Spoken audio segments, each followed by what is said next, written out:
Xenos was a bum who got kicked out by his party, unaware that he is actually an S-rank healer. Now jobless, he decides restart his life by opening up a clinic, but ends up accidentally rizzing up powerful beast girls instead. On the day he was kicked out of his party, he was given a gold coin by Aston, the party leader, who said it was his severance pay for all the time he spent doing nothing in their party. Xenos tried to plead his case, but they laughed him off and warned him never to mention that he used to be part of their party, so he took the money and left.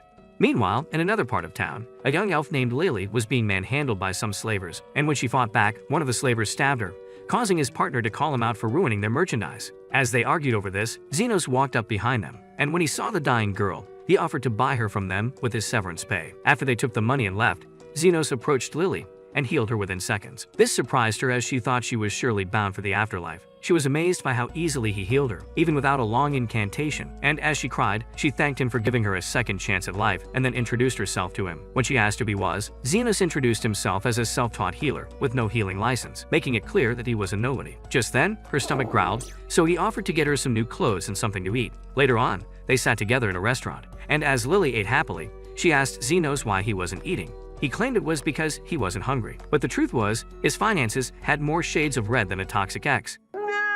Curious, Lily asked what he did for work, and Xenos admitted that he'd just been kicked out of his old adventuring party and was between jobs. The next moment, a lizardman named Zonde walked in with an injured arm. Xenos noted that his injury was caused by a magic gun and went to work fixing him up immediately. When he finished, Zendo was stunned and asked who he was, so Lily introduced Xenos as a low-budget healer. However, Zendo claimed he had never heard of such a powerful healer, and in the excitement, the grateful Zendo paid Xenos a few gold pieces and then left, promising not to forget him. This left Xenos momentarily stunned, and when he realized that it was normal to get paid for doing stuff like that, he declared that he would open a healing clinic. However, since he didn't have a license, he said it would be an underground clinic. Lily insisted on becoming his assistant, and when he tried to refuse, she reminded him that he was her master, so he agreed to let her join him. After, they went to the abandoned part of the city to look for a place to run the clinic, and came upon an old house which was still intact. A frightened Lily warned Xenos that places like that were usually home to wraiths, but Xenos didn't care. When he went into the house, Lily followed close behind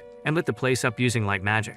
As they looked around, a wraith named Carmilla showed up and tried to attack them, but Xenos repelled her using his healing magic. He then apologized to Carmilla for suddenly barging into her home, but said he couldn't leave because it was the only prime property in the area, and proposed that she take them in as tenants. Of course, Carmilla wasn't interested and summoned more wraiths to kick them out, but Xenos easily dispersed them at the same time. Realizing that she couldn't defeat him, Carmilla agreed to let them stay on the condition that they weren't allowed on the second floor. The following morning, after they finished setting up the clinic, Zendo came in with his sister Zofia, who also had a gunshot wound. After examining the wound, Xenos informed Zofia that he would have to amputate her arm, and charged her 1,000,000 yen to do it. Zofia told Xenos he was pretty ballsy charging her such a fee because he knew she was Zofia the Tornado. Hearing this, Xenos realized that he was in the presence of one of the 3 slum bosses and the leader of the Lizardmen, who was more or less a low-budget Robin Hood. Xenos explained that he wouldn't just be cutting off her arm, but also regenerating it, which was pretty much a hassle, so he wouldn't do it for free. He added how he swore never to work for free,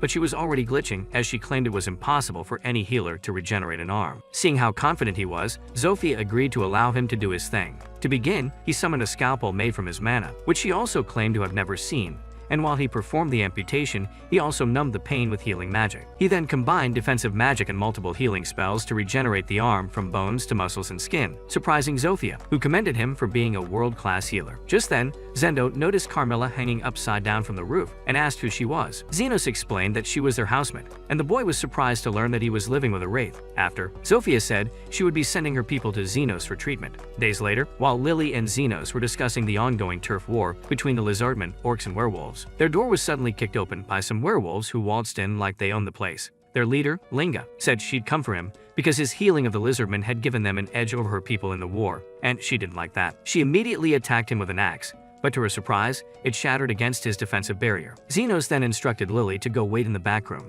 while he handled their guests, and after she left, Linga ordered her men to attack Xenos. As expected, they couldn't hurt him.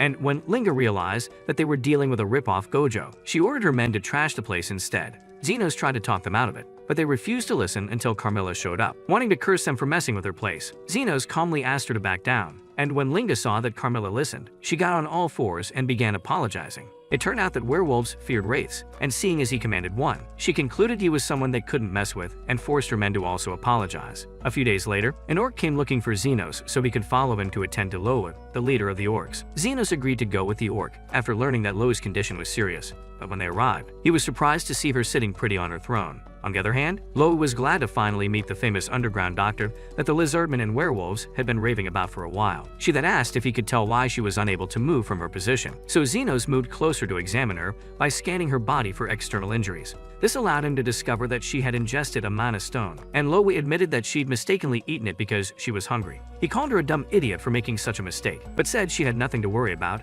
as it would come out when she went to the toilet. When he began walking away, Loa called out to him, saying that the stone would soon explode in her belly because she chewed part of it. She had already accepted her fate, but her men were being stubborn by refusing to leave her side, so she wanted to pass on their fortune to someone who would use it well, and Xenos was the lucky fellow.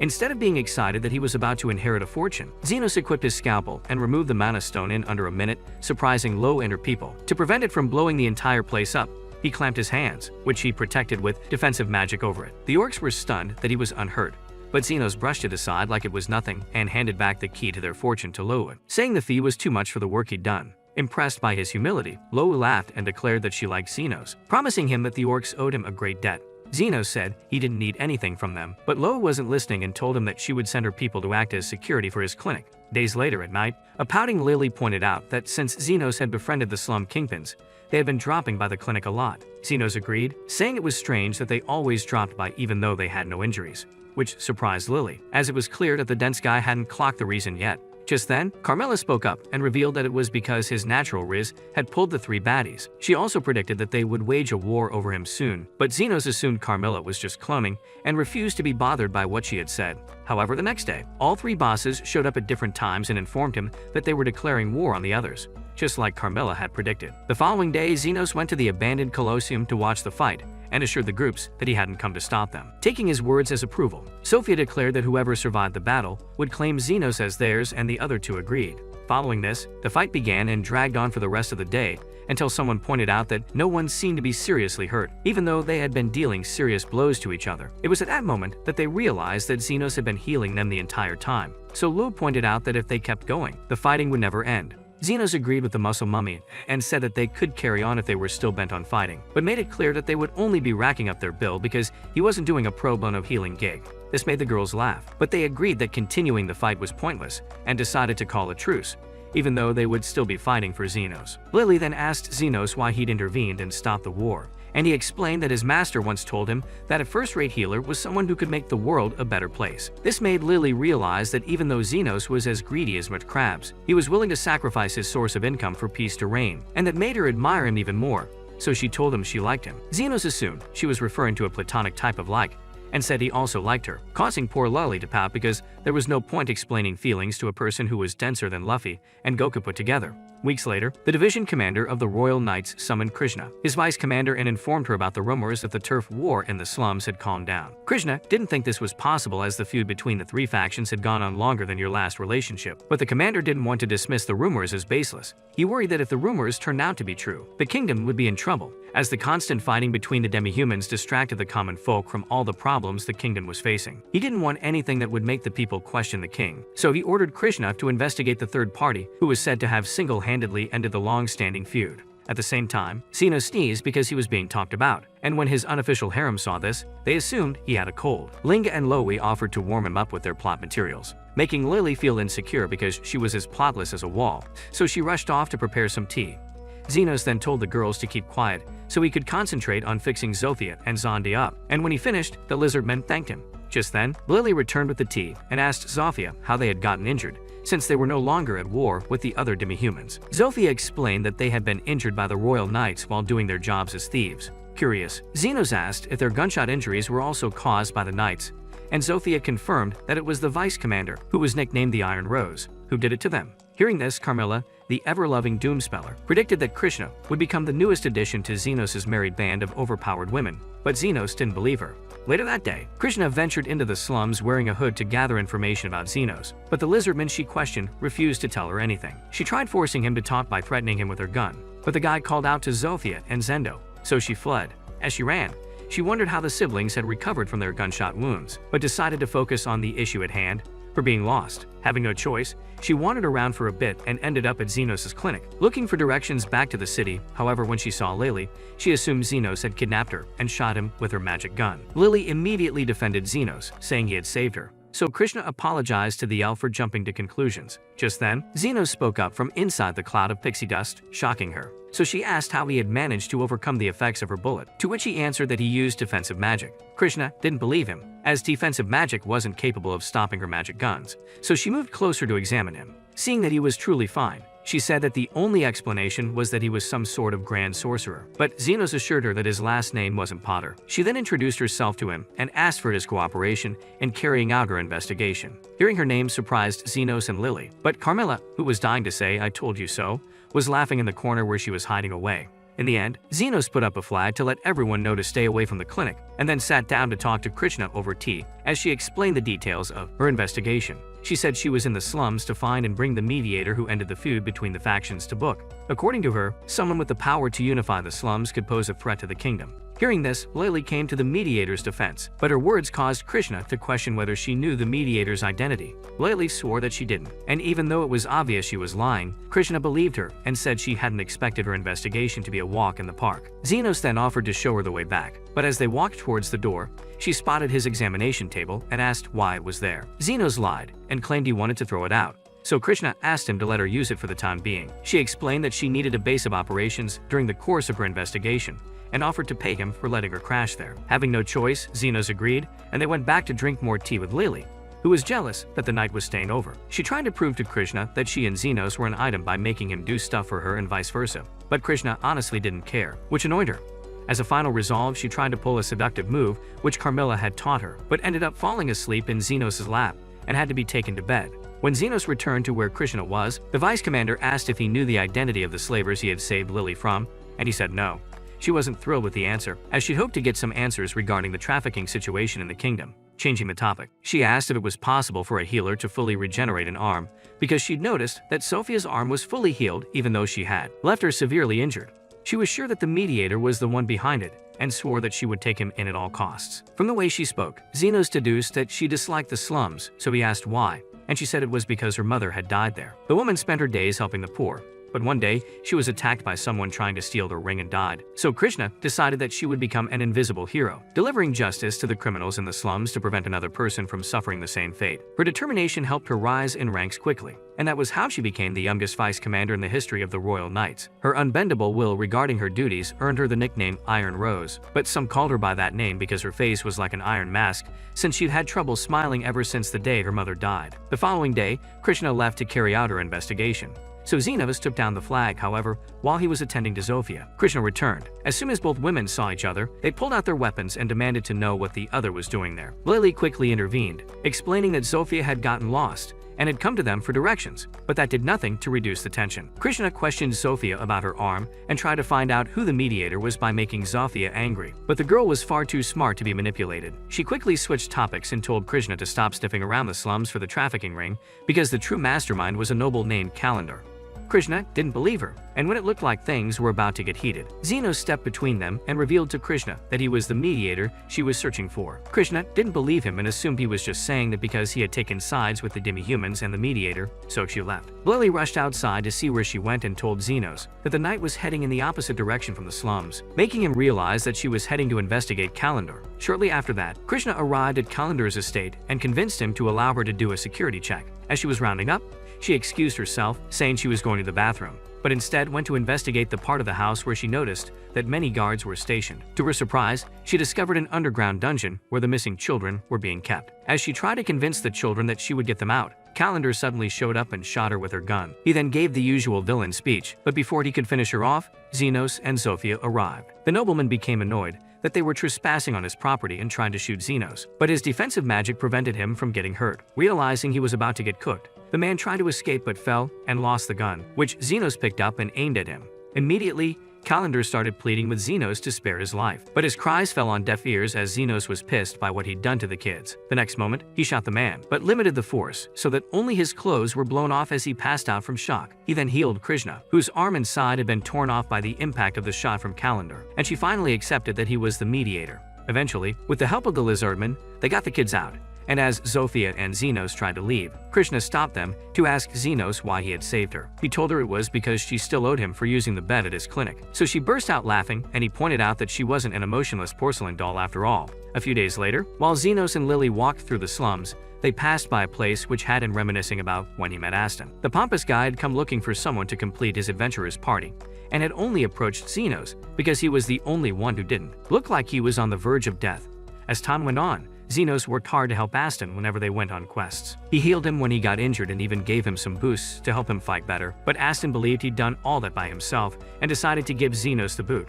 Back in the present, Xenos' old party went to a cave to complete a quest for a noble named Fennel, because they wanted to be in the big leagues. The overconfident lot went in believing that the quest would be a walk in the park, but when they came face to face with the firefoxes they were supposed to hunt, they quickly realized they were cooked. Fortunately, they managed to escape even though one of them was badly injured, and Aston blamed his member for their failure. Andrus clapped back, saying he hadn't done much either. But before he could respond, Guile asked if their past victories might have been because Xenos had been healing them. Aston said it was impossible, but agreed that they needed a healer on the team and said they would return after finding one. 10 days later, they returned with a healer named Ummin, but this didn't help their cause one bit. During the fight, Andrus, the magic caster, got hit by a fireball, so Ummin started healing him and called out to Aston, saying they had to get him to safety. Annoyed, Aston ordered a retreat, and once they were outside, he grabbed Guile, demanding to know why he'd failed to do his job. Ummin quickly cut in, saying that Andrus' injury hadn't been caused by anyone's incompetence, and explained that the defensive magic Guile cast was what saved Andrus' life. Still, Aston refused to believe it and demanded that she quickly heal Andrus so they could return to the cave. Ummin told him that his request was absurd because even the higher-rank healers wouldn't be able to restore him without taking him to the hospital. This forced Aston to have a rethink, but his stubbornness refused to allow him to accept that he'd made a mistake by firing Xenos. He asked Ummin if someone could have elite healing abilities without having a license, and she said no, further cementing his delusions that Xenos was nothing but a waste of space. Later, when they returned to the city, they were informed by Fennel's servant that their services were no longer required because they failed to complete their quest. Aston desperately pleaded with the man to give them another chance, so he did. After the man left, Guile questioned why he'd done that when their other party members were out of commission, and Aston told him that they would go get Xenos back. He still refused to acknowledge that Xenos had helped them, but figured that having him around would help put them back on top. The next day, they went to the slums to find Xenos, but since they didn't know where to look, they sought out Zofia so they could hire her to find Xenos for them. Once Zofia learned that they were the ungrateful idiots who kicked Xenos out of their party, she told them to hit the road. This prompted them to visit Linga, but the wolf treated them the same way Zofia did, forcing them to turn to Lua, who also did the same thing to them. Annoyed and embarrassed, Aston tried to convince himself that they hadn't turned him away because of Xenos, but he was interrupted by Guile, who spotted Xenos walking with Lily. Immediately, he went after Xenos and called out to him, saying he'd come to take him back, but Xenos shocked him by turning him down. When he demanded to know why, Xenos told him it was because his working conditions were trash, and said he'd only return if he agreed to start paying him. Aston refused to agree to his terms, and just as he was telling Xenos that he knew he had nowhere to go, people began calling out to Xenos, thanking him for treating them.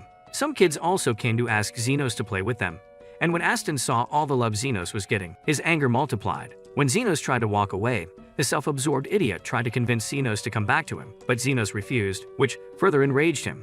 He attempted to cut Xenos down, but Krishna suddenly showed up and shot him, so Xenos asked what she was doing in the slums. Krishna explained that she'd come looking for him, prompting Xenos to point out that she was far away from the clinic. Krishna didn't see that as a problem and told him that if it weren't for the fact that she was as directionally challenged as Zoro, he'd be dead. Aston couldn't understand why Krishna was being friendly with a nobody like Xenos, so he forced himself to get up and try to engage Xenos again. Krishna turned to him just then and said she was taking him in for attempted assault, but the coward claimed it was all Guile's idea and ran off before she could stop him. Days later, the girls came to visit Xenos at the clinic and told him about Aston coming to see them. They said they had put tails on Aston and Guile to keep an eye on them, but they managed to give them the slip and haven't shown up anywhere since. Lily said they might have given up and gone home, but Zofia didn't think Aston was the type to give up that easily. As far as she was concerned, he might have gone to the Underground Guild, which was known for taking on all sorts of jobs, regardless of their nature. Xenos didn't believe Aston would go that far, as it required a lot of money to hire someone from the guild. Carmilla then pointed out that if Aston had come looking to take Xenos back, it meant he was struggling. But Zofia didn't see things their way. She told them about a person everyone referred to as the Guide, and said that person would take on any job regardless of whether or not there was money involved.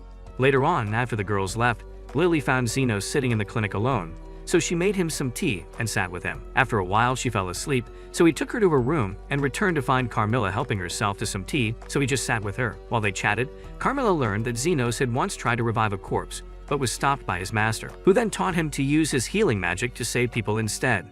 This prompted her to talk about artificial life, which was achieved using ancient demon sorcery to create golems from special mana stones. When Xenos finally got up to clear the table, the house suddenly shook as though an earthquake had struck. However, Carmilla deduced that the source of the tremors had come from the direction of the slums, so she went out to check. To her surprise, she saw that the slums were under attack by a golem. When she and Xenos eventually got there, the place was in ruins, and the golem was still smashing up the place like an angry gorilla. The girls soon joined them and told Xenos that a lot of people were hurt, so he asked them to find and gather all the injured people in one place so he could tend to them. Unknown to them, they were being watched from a distance by a hooded figure, who turned out to be the one responsible for creating the golem. He was impressed that his creation was as destructive as he'd anticipated, but wasn't pleased with the fact that it wasn't as mobile as he'd hoped. Nevertheless, he felt it could get the job done, and wondered how Xenos would react once the people around him started dying.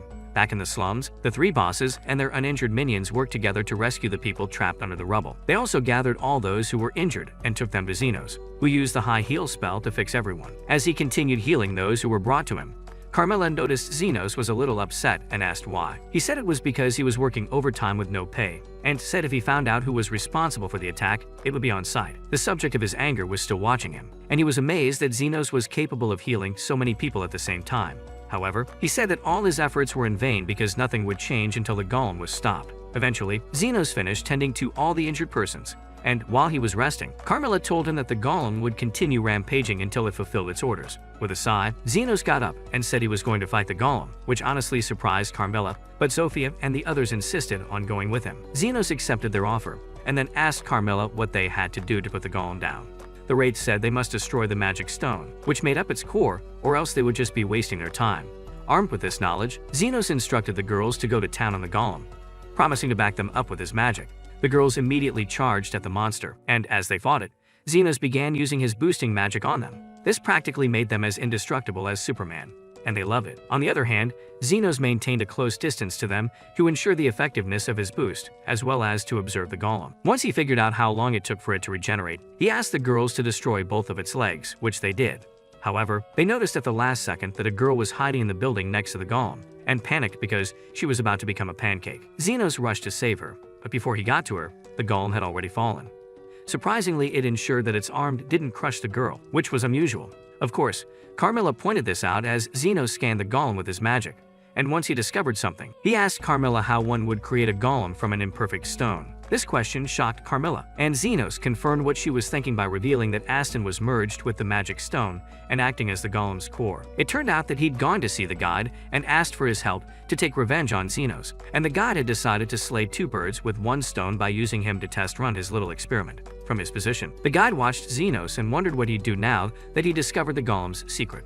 The magic stone was completely fused with Aston, and destroying it meant ending Aston's life, so he was excited to see how everything would play out. Back in the slums, Xenos ordered the girls to fall back, and after they walked away, Carmilla materialized beside him and said she was returning home since the sun was her kryptonite. Once she was gone, Xenos started talking to Aston, trying to see if talk no jutsu was enough to stop him, but soon realized it wasn't because Aston was completely consumed by his rage. Having no choice, he went all Levi on the golem and managed to pry open its chest to reveal Aston, whom he sliced with his mana blade. Seeing this, the guide was disappointed as he expected a more climactic ending, but just as he was about to leave, he realized that Aston was still alive. Xenos was destroying the magic stone and healing Aston at the same time, ensuring that his cuts weren't too deep to do any permanent damage. This was surprising to the guide, who had expected him to be exhausted after healing hundreds of people and even supporting the girls while they fought earlier. Aston soon regained his senses and asked Xenos why he was trying to save him, and Xenos told him it was because he needed to be alive to snitch on the guide. He also said that it was because he was grateful to him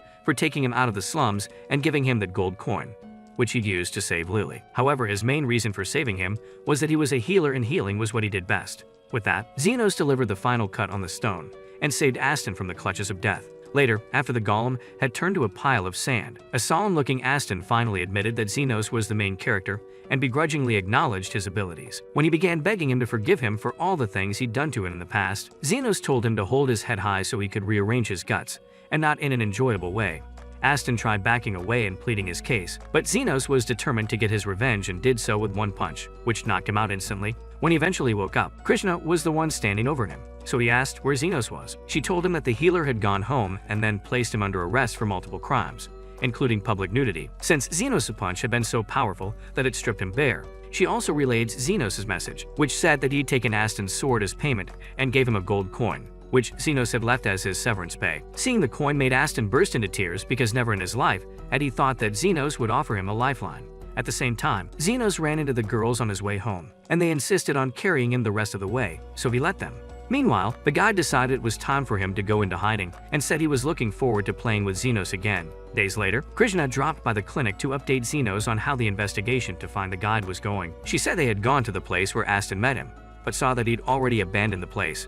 Zofia and the others, who also dropped by, said they'd also done some digging and learned that the guide was a lone wolf who had only started visiting the guild recently. Krishna didn't appreciate their input, so she made a comment which almost sparked an argument. After Xenos intervened, he pointed out how weird it was that they were having a conversation without facing each other. Krishna answered that it was the best way because she would never stoop so low as to associate with criminals. This almost caused an argument, so Xenos kicked the four of them out. Lily then approached him and tried to suggest that they go to a hot spring, but before she could say anything, Zofia returned and stole her thunder. After she left, Linga, Lo, and Krishna all returned one after the other to suggest the same thing, and Xenos nearly lost it.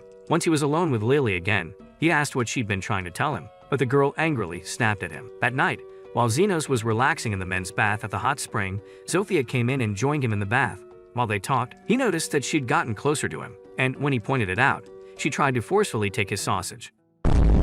Just then, Linga barged into the place, and after scolding Zofia for trying to taste Xenos' exotic milk before her, she feigned dizziness and attempted to fall into Xenos' arms, but Zofia got in her way. While the two struggled against each other, an unclad Loe suddenly came up out of the water and began doing poses to entice Xenos. Seeing this, he quickly looked away to prevent his power tool from coming on. Come on, man. But Linga and Zofia pounced on her. Krishna came in. She scolded them for being shameless, but the girls told her she wasn't any different, and as they pulled her into their struggle ring, Xenos screamed at them to get out. When they returned to the women's bath, they walked past Amin, who noted that they were a strange, mismatched group. After the girls got in the water, Loa began doing her judo poses again, causing Lily, who had been sitting quietly beside Amin, to sigh sadly. She didn't like how she was the only one without melons in the group, but when she noticed that Amin was her sister in plotlessness, she cheered up and went to the water. Carmilla showed up just then and gave her some hope by saying that Xenos might be the type who didn't discriminate against plots. Once Lily felt better, Carmilla played a trick on her by pretending to ascend. Her little trick caught Amin's attention, and the healer immediately tried to exorcise her, so she yeeted into the men's bath, much to Xenos' annoyance. Later on, the group had dinner in their room, but the stubborn Krishna still refused to sit at the same table with the girls, even when Xenos invited her to. After dinner, Xenos put Lily to bed and joined Carmilla for a late-night drink, and as they talked, he told her how the girls turned dinner into a drinking contest and passed out. Carmilla laughed at this and advised him to enjoy the lively moments while they lasted, predicting that he would be dragged into something crazy soon. Changing the topic, Xenos asked how she'd gotten to the hot spring, and she pointed at a staff which Lily had brought with her, explaining that she was bound to it. This prompted Xenos to ask if it belonged to her while she was still alive, but Carmilla managed to evade answering, so he didn't pry. The following morning, an explosion occurred in the kitchen, injuring the cook badly, and even though Amin was the first one on the scene, she couldn't heal him fully. When Xenos came along, she pleaded with him to help her get the man to the nearest hospital, but Xenos said there was no need for that and left with Lily. The next moment, the man sat up, and as his wife hugged him, Amin realized that Xenos had healed him before he left, making her wonder if he was a saint or an elite healer. Later that day, when she returned to the royal hospital, she told Becker, her supervisor, what had happened, and the man became intrigued. He asked if she could remember anything significant about Xenos, and she answered that he wore a black overcoat. Hearing this, Becker got up and said they had to search for Xenos, surprising her because he'd initially said there wasn't a need to do that.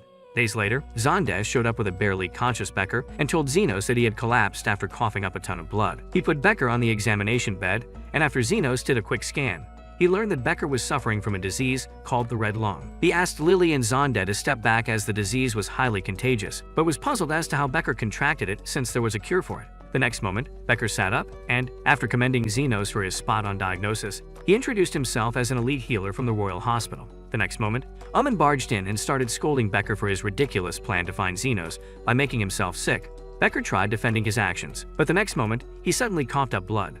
so he pulled out a vial containing some medicine and drank from it. He then explained to Xenos that he had taken a drug which would cause the same symptoms as the red lung, but assured him that he would be fine because he'd taken the antidote. Curious, Xenos asked where he'd gotten the drug, and Becker revealed that he'd made it when he was trying to find the cure for the red lung disease. He then admitted that he'd come looking for Xenos after hearing he had a black overcoat because he thought he was someone he knew. Xenos explained that the coat used to belong to his master, so Becker asked for his master's name, and Xenos admitted that his master never told him. After hearing this, Becker invited Xenos to come work at the Royal Hospital and help him with the case. Before Xenos could respond, the three slum bosses walked in and told Becker that they wouldn't let him take Xenos away. To reassure them that he meant no harm, the doctor offered to make the deal with Xenos an official one and promised that in exchange, he would tell him everything he knew about his master. The girls didn't want him to take the deal, but Xenos was curious, so he accepted it anyway. When he arrived at the Royal Hospital days later, Xenos was left in awe by how magnificent it was, while and Becker guided him to Becker's office. After arriving at the office, Becker went over their plan, explaining that he wanted Xenos to help locate one of his students who had gone missing recently. He'd gotten Xenos into the Royal Hospital as a special research student, giving him the privilege to go anywhere without drawing suspicion to himself. After the briefing, took Xenos to his dorm, where Lily was waiting, and when he asked why she was there, said that Becker had signed off on her being there. According to the dorm rules, family members were allowed to cohabit, and Lily was there as Xenos' sister, even though the silly girl wished they had passed her off as his wife. Xenos thanked for bringing Lily, and after she left, Lily tried to act like a waifu, but Xenos quickly shut her down. He then asked where she'd learned such absurd things, and before she could respond, Carmilla materialized on the couch, claiming credit for it. He wasn't surprised to see her, but advised her not to leave the dorm if she didn't want to be exorcised. Later on, Xenos went to have lunch with and they discussed Fred, the missing person he was supposed to find. While they were talking, their attention was drawn to the large group of healers who walked into the cafeteria. Their leader was the vice director of the hospital, Professor Goldrin, who, according to was a Class 7 advanced healer. Seeing as Xenos didn't understand what she meant, she explained that each healing level, from beginner to advanced, was further split into 7 classes. A Class 7 advanced healer was the highest level a healer could attain without becoming an elite healer. Xenos easily absorbed her explanation, and then asked why Goldrin was rolling with a large crowd, to which she answered that it was because he was in the running for the next hospital director. Apparently, he was more interested in advancing his political career and had been prioritizing the nobility over the common folk. This made Xenos say he would stay clear of Goldrin, but told him that he couldn't do that. She and Becker believed Fred's disappearance had something to do with Goldrin, and the only way to confirm it was to get someone into Goldrin's inner circle. That someone was Xenos, and assured him that with his skill, he'd be invited to join Goldrin's group in no time. They were still talking about this when a boy named Crescent suddenly showed up at their table and started yapping like an idiot. Wasn't too happy to see him, and when he realized that Xenos was ignoring his stupid self, he told him to do his best not to embarrass Becker and then walked away.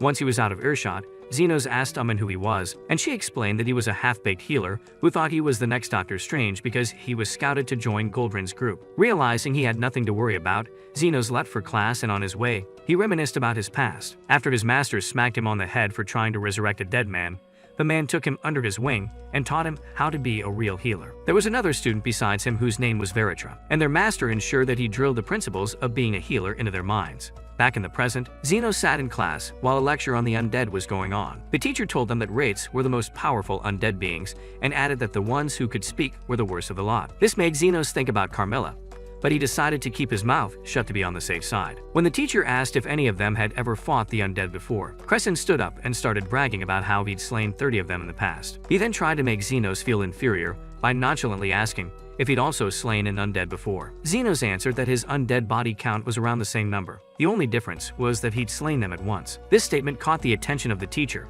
so he engaged Xenos in conversation about the wraith. Crescent didn't appreciate how his thunder was stolen by Xenos, so during the next class, he went to sit next to him and warned him not to spout nonsense just because he wanted to stand out. Soon, the class began, and the teacher taught them about magic circles before asking for a volunteer to come up and draw their best magic circle. Of course, Crescent went up because he liked to show off, and after the teacher commended him for a good job, he offered Xenos up as a sacrificial lamb. Xenos was unfamiliar with magic circles, but he drew the one his master had taught him years ago. When Crescent saw it, he started mocking Xenos, but shut up when the teacher said the circle was beyond anything he'd ever seen. He said the circle would require a lot of mana to activate it, but Xenos shocked him by activating it without any issues. As the man began begging Xenos to join his laboratory, Crescent stood there boiling over in anger. Later that day, just as word reached Goldrin that Xenos was an exceptional student, reports came of undead sightings at a nearby graveyard.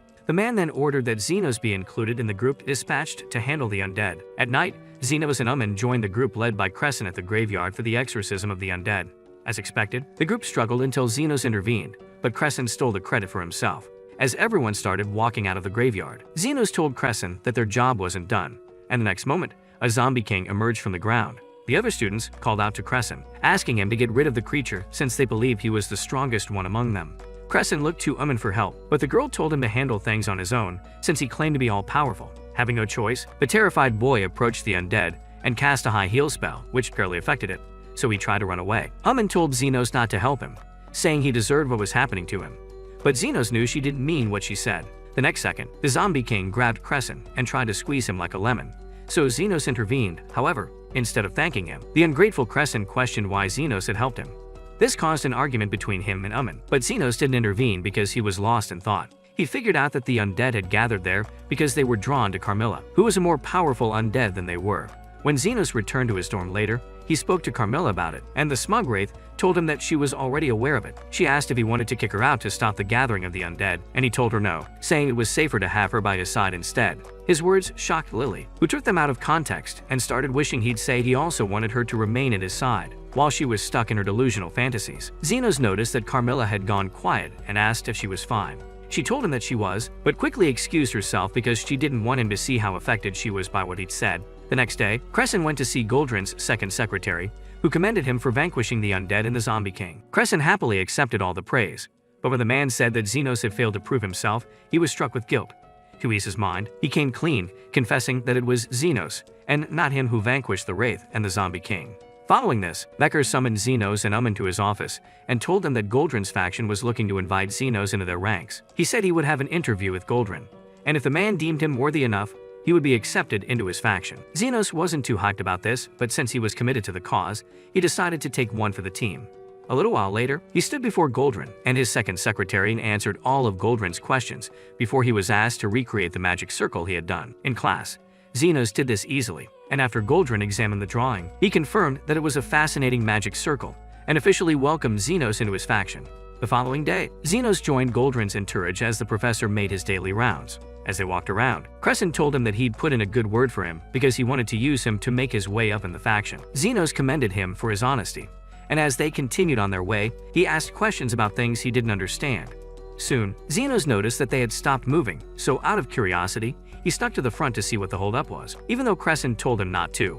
Upon reaching there, he witnessed Goldrin healing a patient by drawing power from 3 students and became even more curious. When he returned to Crescent's side, he asked him about it, and Crescent explained that Goldrin's specialty was health transfer magic. This was a technique which involved transferring the life force from healthy individuals to sick ones to heal them. Serious injuries required a large number of people, but once the process was completed, the donors only had to deal with a bit of exhaustion. Xenos found the whole thing interesting and said it finally made sense to him why Goldrin was collecting healers like Pokemon cards. Crescent said that wasn't the only reason and repeated what Uman had said about Goldrin trying to secure votes in preparation for the upcoming election for the position of hospital director. He was convinced that Goldrin would win and said he couldn't wait to leech off the man's success like the useless bum he was. Seeing as Crescent was in a chatty mood, Xenos asked if he knew of Fred, and Crescent answered that he did. However, he said he never liked the guy. Hoping to find out more, Xenos pressed on, and Crescent revealed that Fred went missing shortly after getting invited to the dinner party Goldrin occasionally held for his inner circle. Later that day, Xenos dropped by Becker's office and told him what Crescent said about Fred being invited to the dinner party. When he tried to leave, Becker told him that he had to do everything in his power to get invited to the dinner party. Becker then tried to stand up but accidentally bumped against his table, causing some books and coins to fall to the floor. Instead of picking them up, he asked Xenos which coin he'd pick up first if he had to pick the coins off the floor. Before Xenos could respond, Becker asked a second question, wanting to know if Xenos believed all lives should be valued equally. Once again, Becker was prevented from answering, this time by Uman, who came in to tell Becker that he was late for his meeting. The following day, Crescent invited Xenos to pet sit Goldrin's dog with him, making Xenos realize that the boy was more or less the errand boy of the faction. As they walked around the hospital, they ran into Goldrin's first secretary, a drunk named Bonds, and Crescent immediately started sucking up to him. Bonds didn't even try to humor him, and after voicing his dislike for Goldrin's dog, he told Crescent that being a professional butt kisser would get him nowhere in life. As he began walking away, he suddenly turned and tossed the bottle he was holding at Crescent, who failed to catch it. Spooked by the sound, Crescent accidentally let go of the dog leash, so the dog ran off. Crescent and Xenos chased after it, but the dog was a track star in the making, so they couldn't catch up with it, and in the end, it got run over by a carriage. Immediately, they rushed to the dog's side, and even though Crescent used the high heel spell to try and save its life, it wasn't enough, so he started panicking. Feeling sorry for him, Xenos stepped in and healed the dog completely, surprising Crescent, who hadn't expected Xenos to have elite-grade healing magic. Later in the evening, when Xenos returned to his dorm, he met waiting outside, and she insisted they go somewhere else to talk. After they had walked far enough, she suddenly apologized to him, saying that if she were more capable, Becker wouldn't have had to recruit him to find out what happened to a Fred. Xenos didn't think it was something she had to apologize for and reminded her that he wasn't doing the job for free. Out of curiosity, she asked what type of person his master had been, and Xenos admitted that he didn't know the best way to describe the man. He said the only thing he could tell her was that the man saved his life, and said it was the same thing with her and Becker. She believed she owed Becker her life because he stood by her side and mentored her when she decided to become a healer. Curious, Xenos asked how she came to know Becker, and she revealed that he was her maternal uncle. As they continued talking, admitted that she didn't think her research on drug storage would amount to anything, but Xenos assured her that it would. He advised her to rely on those around her for help because that was what his teacher taught him, and she thanked him for making her feel like less of a failure. On their way back to the dorm, they were stopped by Crescent, who came running towards them and begged Xenos for help. Hours before then, Goldrin returned to his office after having a meeting with Fennel, and when his second secretary asked how it had gone, the professor sighed. Noting that he looked troubled, the secretary asked if something had happened during the meeting, and Goldrin recalled what had happened. Fennel had asked him to examine his daughter Charlotte, because she developed a rash on her face, which had gotten bigger in the course of a week. Goldrin deduced it was a case of something called odd face, which wasn't life-threatening, but often left the face deformed. Fennel had pleaded with the professor to do everything within his power to heal his daughter. Back in Goldrin's office, he told himself that the growth had already taken root in the girl's face, so performing a surgery to cut them out was necessary. With enough donors and health transfer magic, the skin can be regenerated. But Fennel had told him that his daughter wouldn't agree to let so many people see her face, so that was out of the question. Trying to figure out the best way to handle the situation gave Goldrin a headache, so he decided to take a break and go see his dog. On the way, he ran into Bonds, who told him that his precious mutt had been run over by a carriage, and Goldrin lost it. He grabbed Bonds by the collar, believing him to be responsible for the incident, but Bonds said it wasn't him and told him that the dog sitter had fixed the dog up. Believing his words, Goldrin let go of Bonds and left to find his dog, who was resting in her room. To his surprise, he saw that the dog was completely healed and had no scars and figured he'd found a solution to the odd face problem. Back in Xenos' dorm, Crescent explained that Goldrin wanted him to heal Fennel's daughter because he believed he was the one who healed his dog. Suggested that he come clean and tell Goldrin that it was Xenos who healed his dog, but Crescent refused, as this would jeopardize his chances in the faction. He begged Xenos again to help him, even addressing him as his big brother to curry more favor, but Xenos told him he wasn't his brother. Just then, Lily brought them some tea, and when Crescent saw her, his lowly-loving degenerate side activated. Introduced Lily as Xenos' sister, and when the girl played along, thanking Crescent for looking out for her brother, even though it was the other way around.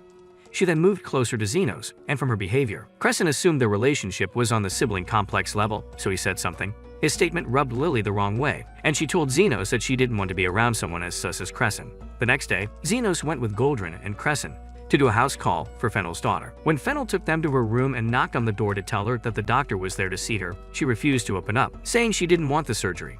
Goldrin tried to convince her that surgery would go fine, but Charlotte still refused to open up. Seeing this as a once-in-a-lifetime opportunity to bag himself a rich wife, Crescent offered to speak with Charlotte. Unfortunately, Charlotte chewed him up and spat him out once she learned that he was just an assistant. After he went back with his tail between his legs, Goldrin signaled for Xenos to try his luck and persuade the girl to unlock her dog. Reluctantly, Xenos approached the door, but unlike everyone else, he didn't try to placate Charlotte and told her that if she didn't remove the growth, she would eventually start looking like an old hag. Everyone was shocked, and just as Goldrin began scolding him for making things worse, Charlotte opened the door. She then allowed them into the room and allowed Goldrin to explain what needed to be done to remove the growth. When Charlotte realized that the only solution was surgery, she declared that she wouldn't do it and started throwing a tantrum. Her father tried to convince her that everything would be fine, but since neither he nor Goldrin could assure her that she wouldn't get a scar, she stormed off. Goldrin immediately signaled for Xenos to go talk to her, so he dutifully went to find the spoiled princess. She was sitting on her veranda, which had so many bird cages, so Xenos decided to use that as a way to bond with her. He noticed one of the birds was injured, so he asked what had happened, and she explained that she'd found it in the garden the previous day. She said the injury was so bad that the bird would never fly again and likened it to herself, saying that her disfigured face would prevent her from living life to the fullest. Instead of sympathizing with her, Xenos asked if she wanted to get better, and didn't stop asking the same question until she lashed out and said she wanted to get better but didn't want any scars. The next moment, the injured bird took flight, and as she watched it in awe, Xenos told her that she too could be healed completely if she put their trust in them. Following this, Charlotte agreed to undergo the surgery and was left in the hands of Goldran, Xenos, and Crescent by her father. Crescent was afraid that he'd mess up, but Xenos assured him that he'd do fine and promised to guide him every step of the way. When the surgery began, things went smoothly, but Crescent suddenly stopped when he realized that the roots had intertwined with her nerves. He knew that cutting the nerves would permanently disfigure Charlotte, so he pleaded with Goldran for them to end the surgery and convinced Charlotte to go to the hospital for proper treatment. Goldran refused and forcefully cut the nerve using Crescent's hand, since he was the one holding the scalpel. The next moment, he started complaining loudly, drawing Fennel's attention. When the man asked what was wrong, he told him that Crescent had caused irreparable damage to Charlotte. Tired of watching the man blame Crescent, Xenos spoke up and told Fennel that everything would be fine. He then took over the surgery, leaving Goldran and Crescent in awe by the time he finished. Later on, when Charlotte woke up, she immediately picked up a mirror to confirm that her face was back to normal. Once she confirmed it, she shed a few tears and asked her father where the professor was. He told her that he had returned to the hospital to prepare for the elections. Charlotte then suddenly remembered Xenos and asked her father if he knew his name, and the man said no. However, the servant who was around at the time told her. Meanwhile, at the Royal Hospital, Xenos helped Dumman carry Becker's new experimental drugs to a storage room. They were still there when Becker came looking for them, so he could ask Xenos how the surgery had gone. Xenos told him it had gone well, and Becker said he was sure that Goldran would soon invite him to his dinner party. As if on cue, Crescent came rushing to tell Xenos that they had both been invited to Goldran's dinner party. Later that night, Xenos, Lily, and Crescent attended the dinner party at Goldran's home. After dinner, Xenos and Lily mingled with the guests and learned that during the dinner party Fred attended, he spent most of his time looking after Bonds. When they approached him, Xenos asked Bonds questions about what happened that night, and the man admitted that he was too drunk to remember. He said Fred was a good kid and the only one among Goldran's faction who talked to him because Goldran had convinced the rest that he was a liar. This statement puzzled Xenos because it made no sense that Goldran would make Bonds his secretary if he didn't trust him. As if reading his mind, Lily asked Bonds why he became Goldran's secretary when it was obvious they didn't get along, and Bonds said it was because they go as far back as your hairline in 10 years. When she tried to ask further questions, he told her to stop bugging him and walked away. Xenos thought the guy had been too hammered that day to remember much of anything, but Lily said she was sure he was hiding something. She then went to talk to one of the servants and later returned with 2 wine bottles, saying it was time to get some answers. Once she had gotten Bonds drunk enough, Xenos asked him what had happened on the night Fred attended the dinner party. He answered that they had gone for a walk in the garden, so Xenos suggested that they also do the same.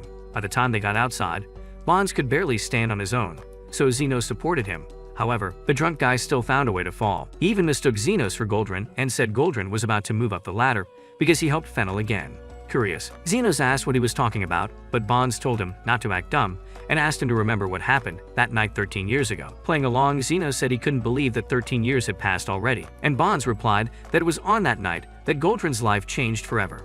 He mentioned an explosion in Fennel, saying it was thanks to his helping the noble that he got his spot as a professor at the Royal Hospital. Before he could say more, he passed out, so Xenos suggested dropping him off with a servant since it was obvious he wouldn't wake up anytime soon. Later, after they returned inside, they tried to piece together what Bonds had told them, but were interrupted by Carmilla's sudden appearance. Xenos told the Wraith that she was courting death by being there, but she brushed his words aside and said she'd piece together what Bonds had said. At the same time in the slums, the 3 bosses had broken into Xenos' clinic, and while they were having another pointless argument, one of Zophia's people came to find her.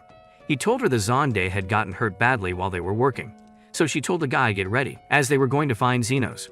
Back at Goldran's mansion, Carmilla gave her version of what she believed happened 13 years ago. She said that on the day of the explosion, Goldran had saved Fennel's life, and because of that, the man rewarded him by helping him become a professor. However, because the story was kept a secret, Lily said it was most likely that Goldran took credit for another healer's achievement. She also said that Fred might have gone into hiding to protect himself from danger.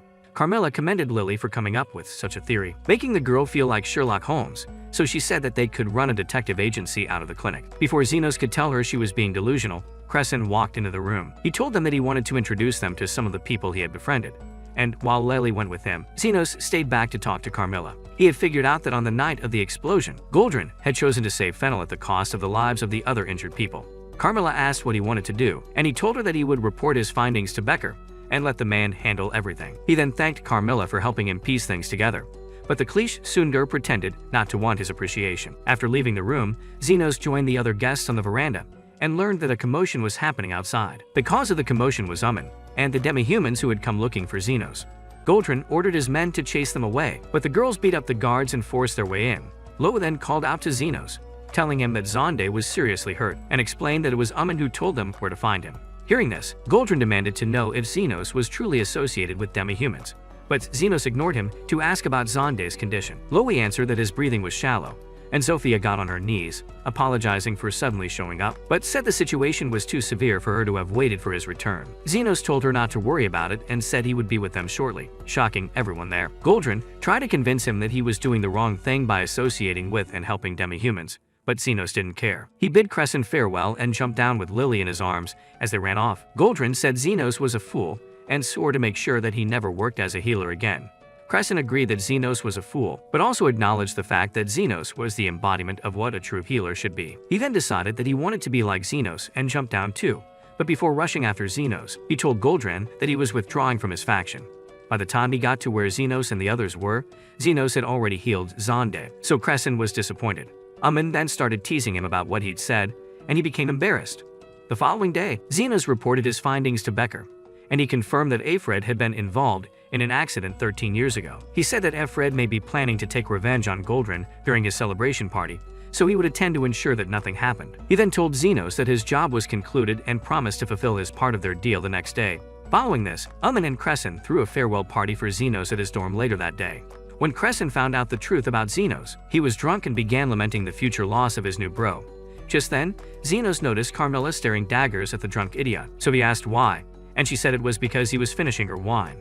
When she moved closer, panicked, but Xenos assured her that Carmilla was good. The following day, went to Becker's office to retrieve the letter he'd written for Xenos, but found an old picture instead. At the same time, all the people at Goldrin's party, including Goldrin, were passed out on the floor, and standing beside Goldrin was Becker. Before then, the party was going on without a hitch, and while speaking with Fennel, Goldrin was reminded of the past. On the day of the explosion, he had coincidentally walked by and chose to save Fennel because he looked well off. While he was healing him, Bonds took a photo, so he was forced to hire him as his first secretary when he became a professor to keep him from telling people his secret. Back in the present, Fennel walked off, and Becker approached Goldrin. He congratulated him on his win, and even poured him some wine, even though Goldrin indirectly mocked him. Goldrin then told him that Xenos had been a disappointment because he chose to heal demi-humans. According to him, members of his faction weren't supposed to prioritize healing the poor, because not all lives had equal value. A little while later, Fennel gave a speech, and when he tried going down memory lane by talking about the incident from 13 years ago, Goldrin cut him off. Fennel assumed he'd done that because he was trying to be modest, so he finished his speech and called on Goldrin to address the people. Meanwhile, had found the photo from that night in Becker's drawer, and upon closer inspection, she spotted a young Alfred and Becker's fiancé among the people. Back in the banquet hall, Goldrin regained consciousness, and Becker told him that he'd slipped poison into the wine everyone drank. He explained that the only reason Goldrin was awake was because he'd given him a smaller dose, but assured him that it was still as effective as the normal dose. Goldrin demanded to know why Becker had poisoned everyone, and Becker answered that he was trying to recreate the scene from that night 13 years ago. Goldrin became shocked and asked how Becker had found out his secret, to which Becker responded that a drunk Bonds had told him everything. He then accused Goldrin of taking innocent lives, and Goldrin argued that the people would have died even if he hadn't interfered. Becker shot back, saying he was wrong, and revealed that Alfred had been among the injured people, yet he was still alive. As Goldrin stared in disbelief, Becker asked him to choose who he'd save, but Goldrin demanded that he give him the antidote. In response, Becker drank the remaining wine and told him that if he truly believed he had the antidote, then he should save him first. Having no choice, Goldrin moved towards the center of the room and began siphoning the life force from everyone in the room so he could heal himself and then Fennel. As Becker watched him work, he pointed out that Goldrin's life force was the strongest in the room, but because he was a selfish old fart, he didn't want to use it to save the people. Without a second thought, Goldrin replied that his life was more valuable than that of other healers. He was still yapping about his worth when Becker suddenly coughed up blood, and then the next moment, Xenos, and Crescent rushed into the room. Looking around, Xenos calmly stated that Becker had poisoned everyone, and asked why he'd done it. To answer her question, Becker told him about how, 13 years ago, he and his fiancée were rookie healers. He said she was always so happy whenever she talked about healing people, but then he got news that she had been caught in an explosion and died. Despite his sadness, he pushed on and continued doing the things she loved the most until Alfred returned from that dinner party and told him the truth about what happened. After revealing everything to him, Alfred disappeared without a trace, so he brought Xenos in to help him find proof. After listening to him, an annoyed Crescent told him to shut up and said nothing he could say would justify harming innocent people. Xenos managed to calm him down before moving to the center of the room to begin healing everyone. Becker pointed out that he was wasting his energy since he didn't know the components of the poison, but Xenos said it didn't matter. This made Becker realize that Xenos intended to continue healing everyone until the poison ran its course, and he was lost for words. And Crescent also helped, and by the time they finished, everyone was back on their feet. Well, everyone except Goldrin, who was intentionally left alone, and none of the healers wanted to help him because they had heard everything he said about them being sacrificial lambs. Taking pity on him, Xenos wrote out a bill and said that if he agreed to pay him that amount, he'd heal him. Initially, Goldrin refused, but when he realized he had no other choice, he changed his mind. Just then, Fennel told him that once he was healed, they would have a nice, long chat about everything, and the man became afraid. The next day, Xenos and visited Becker in the detention center, and he admitted that what he'd put in the wine wasn't poison. He said he only realized that someone had switched out his mixture after he drank the wine and coughed up blood. Xenos speculated that it was a Fred, and Becker agreed, saying he might have been watching the entire thing play out. This made hopeful, and she said that Becker could be released soon, but Becker didn't want that. He said he was still guilty, even though it was someone else who poisoned the wine, so he had to pay for his crimes. A little while later, Xenos and got up to leave, but Becker called out to Xenos and asked if he'd also figured out what he'd figured out. Xenos confirmed that he had, and said after looking at the facts, he had concluded that Ifred couldn't have survived what Goldrin did, so they were left with the question, who was the Ifred Becker knew? Becker then warned Xenos to be careful, saying that something else was amiss, and since he'd foiled Ifred's plans, the boy might target him next. After Xenos left, Krishna told Becker that she was jealous that Xenos came to visit him, and Becker said he was sure he did it for Uman's sake. He explained that because of his relationship with Uman, she was more affected by what happened, so bringing her there to confirm his innocence was Xenos' way of reassuring her. Later that night, the guide stood on a balcony, lamenting the fact that Xenos had once again ruined his experiment. When the wind blew his hood off, he was revealed to be a Fred, and he said he would remain a Fred for a while because the body serpent well. The next day, Xenos and Lily left the Royal Hospital after bidding farewell to Crescent and Uman, and when they arrived at the clinic, they were welcomed by the slum bosses. What do you think is the guide's endgame? Would his true identity be revealed, or would he continue the cat and mouse game with Xenos? Well, that's it for today's video. If you watched up to this point, let's confuse the others by commenting RIP Xenos. Also, check out this next video. See you next time.